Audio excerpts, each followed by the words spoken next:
Tonight on the 31 Nights of Halloween Horror, there are some people who will do anything to remain beautiful, pay any price, even if it meant their soul or even their sanity. Tonight's movie, Helter Skelter.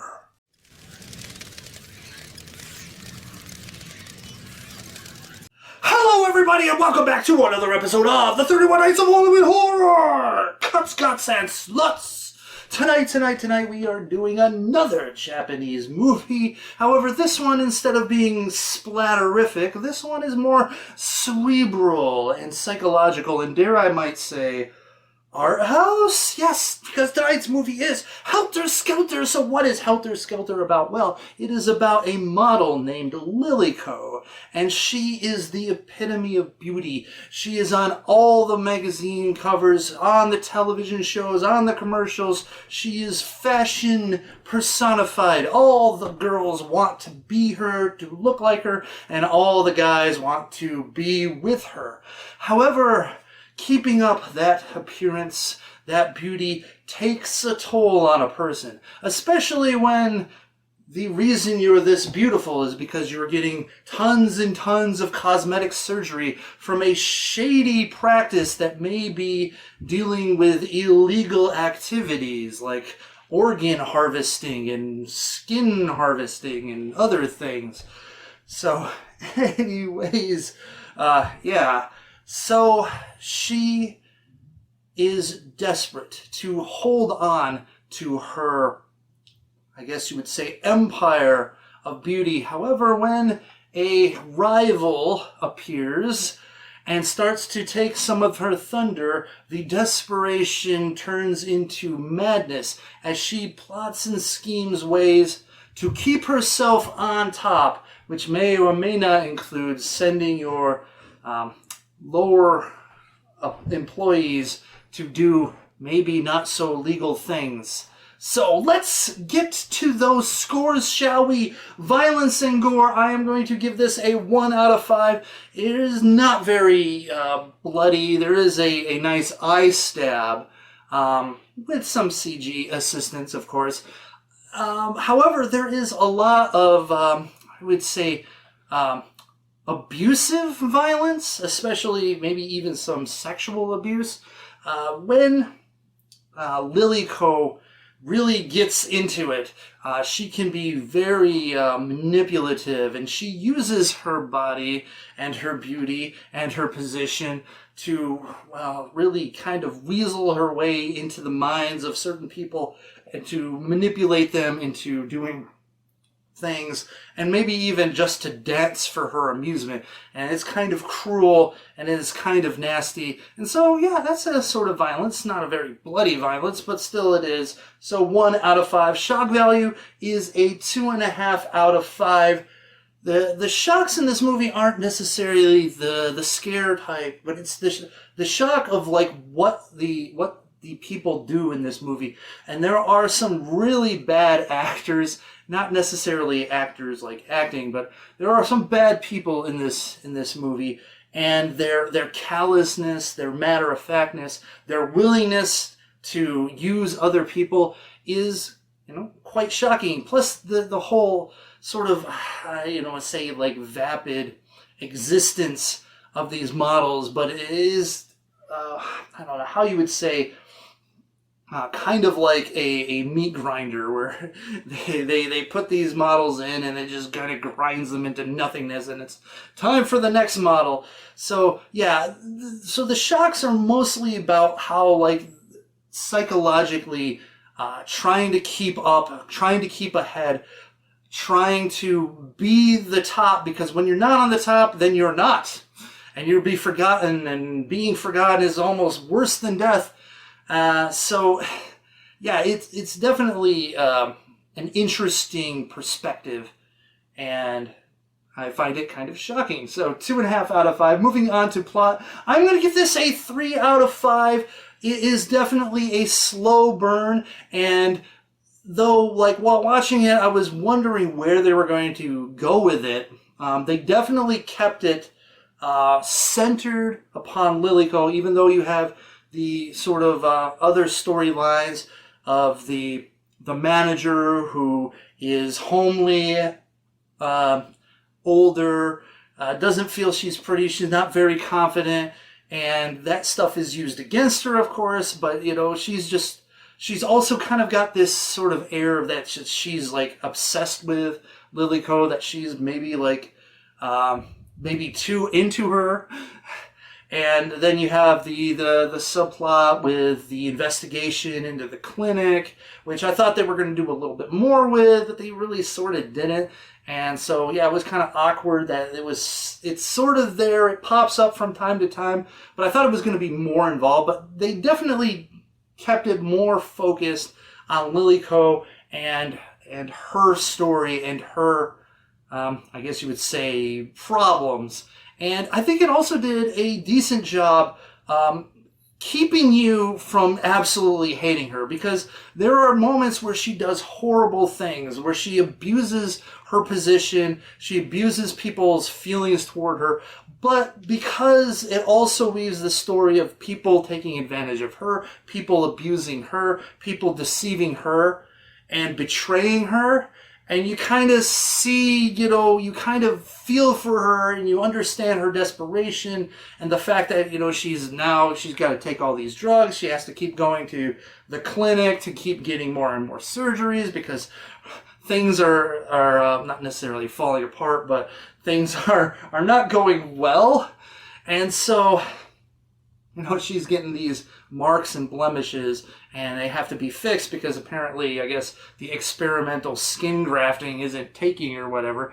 And so, yeah, it does a good job of bringing you back to understanding and sort of liking her and sort of rooting for her, even though she's doing some really horrible things. And I think that takes a pretty good story to get you. Otherwise, you know, you just lose it and you're like, I don't care about this person. She's a complete piece of shit.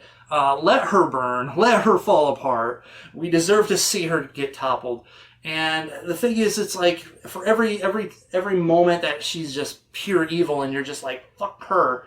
There's these moments of like real vulnerability, and you're like, well, you know, she's a broken person. Of course this is going to be what's going on. He's like, you know, they broke her, and what do you expect? Her to not act broken? So, yeah, 3 out of 5. Acting is a 4 out of 5. I think that the lead actress does a wonderful job portraying Lilyko. She definitely gets the emotions, the turns, the desperation, the confusion, but also the sadness and also the evilness, the vileness, the I'm going to do whatever it takes to stay on top, the manipulative, controlling villain. I mean, she's both villain and protagonist in the same story, which I think is pretty hard to pull off, but she does a great job.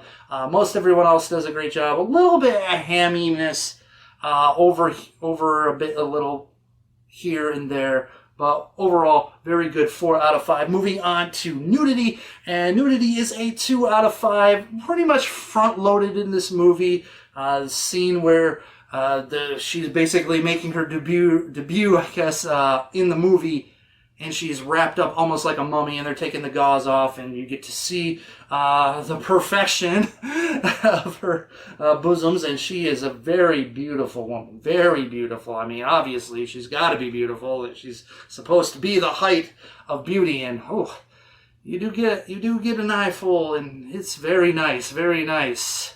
Very nice.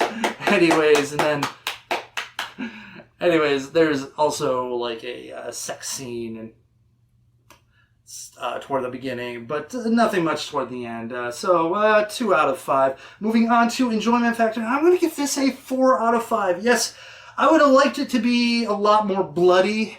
I would have liked it to be more psychotic, more off the rails. But then again, it would end up being too similar to A Perfect Blue. And I think it definitely slides in a different direction. It doesn't go full mental break. I mean, at least not like that hardcore. But it's definitely a slow burn psychological story, a tragedy about how a person literally falling apart physically and mentally, and the desperation to continue to hold on to it, and the desperation of almost everyone there. Desperate for her to maintain her beauty, desperation from her manager to maintain, you know, her status so that she can still have status. That, and of course, like the I guess the handler, the boss, whatever she calls her mama, but I don't think it's her actual mama. But she's so cold and vile and manipulative and sick, you know, twisted. And the way she's like at the end, like the way she's so dismissive and apathetic. Apathy, I think, is one of the strong things in there. There's the girl who plays the rival. She is super apathetic to like everything going on. She just wants to be famous, and I think she gets the thing. I think she gets that this is fleeting, that she's only a piece of the machine and another piece will come, and she's just going to enjoy the ride as it is, and she's not going to be upset about it. But it does lead her to be like very emotionless and apathetic to everything going around her. But I think it was brilliant that that she was like that, because, you know, she's like, there's no illusions to this life. This is what it is. And I think Lilyko lives in that illusion of what life is.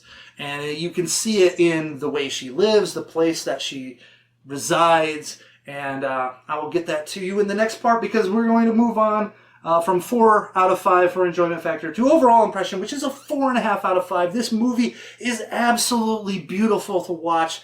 The set design is amazing. The color is amazing. The you would say costume design is really great. And the thing is, like, you know, where she lives, Lilyko lives in a dream world. And when she leaves that dream world, you know, that's when everything falls apart for her, I guess. I mean, it's fallen apart for her everywhere, but I'm saying, like, it sort of reflects, you know, what she thinks of this existence, and it's definitely so beautiful and mesmerizing to watch it. Actually reminds me kind of like an Italian giallo, with the way that the colors and the sets are very beautiful. The cinematography is great. The sets are great. The acting's great. The plot's pretty good, and I dug it. So yeah, 4.5 out of 5, very solid, and that averages out to a 3 out of 5. So that is Helter Skelter, a movie that kind of goes in a different direction. One could say that, oh man, this isn't really super horrifying. I don't know, because the whole, I mean, it's sort of like the horrors of what she's going through, but also the horrors of society, because it's definitely like a critique on beauty-obsessed culture, also model culture, and mainly also not Asians, but Japan's idol culture phenomenon. You know, it is definitely a cautionary tale about obsession and how, like, this need, because like every character like has that little piece that ends up kind of being destroyed because of obsession. Not just Lilyko, but her manager, the lead detective, things they're sort of obsessed with, and make them do things that may be mistakes, and come back to haunt them a little bit as we go. So yeah, it's a great movie. 3 out of 5. It's definitely different. It's definitely, if you're looking for a blood-soaked, batshit crazy Japanese movie, this is not it. But if you're looking for a beautiful to watch psychological breakdown, almost like I don't want to call it fairy tale, but it's definitely worth a watch in my opinion. So there you have it, Helter Skelter. What do you think? Leave a comment section, leave a comment in the comment section below. No one will, but whatever. Anyways, and don't forget to rate, comment, subscribe, all that nada yada stuff in. Thank you again for watching another episode of the 31 Nights of Halloween Horror. Only one left. Only one left. So until then, remember to stay scary, internet. And also, you know, if you're a if you're a manager of a super sexy, beautiful, manipulative goddess thing, it's hard not to get involved with that, especially sexually, especially if she really throws herself at you. I mean, one of those scenes, I almost consider that rape. But anyways, yeah, like don't get involved. Don't, like, keep it professional, people. Keep it professional, because once you go down that dark path, what's eventually going to happen is manipulation and abuse, and it's just not going to be good. So anyway, let's just leave it at that, okay? Yeah.